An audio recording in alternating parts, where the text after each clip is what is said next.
देखी भैया, नवरात्र के बेला बा। माई के एको सच्चा भक्त बड़ी असरा लगा के माई के इंतजार करता कि माई हमरा घरे आई है। माई सबका के घरे गईली है, बाकी वो बेटा के घरे ना गईली है। तो वो बेटा के माई से शिकायत बा, आ कौना भाव में बा सुनी जलोगन।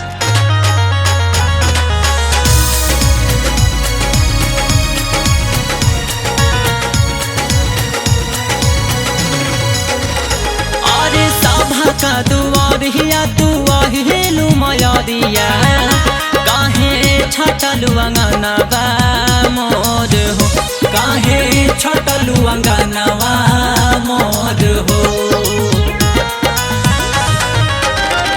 अरे सभा का दुआर हिया तू आहिलू माया दिया, काहे छटलू अंगनवा मोर हो।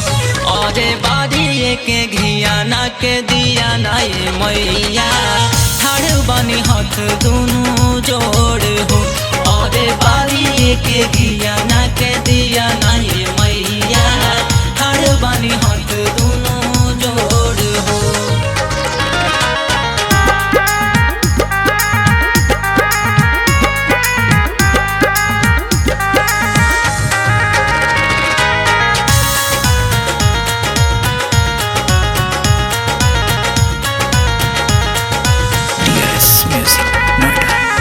माटी के मकान देखी मैया मुँह फेरलू, मैया मुँह फेरलू हो, मैया मुँह फेरलू। महलया टारी लागे तू चिन्हे लगलू, तू चिन्हे लगलू हो, तू चिन्हे लगलू। माटी के मकान देखी मैया मुँह फेरलू, महलया टारी लागे तू चिन्हे लगलू।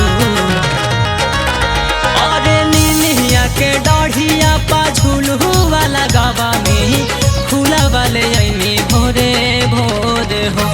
अरे हाथावा के चूड़ी आया, माथावा के बिंदिया, चुनरी ले ऐनी चाटा कोर हो। अरे बारी के किया ना के दिया ना ये मैया, ठाड़ बानी हाथ दोनों जोड़ हो।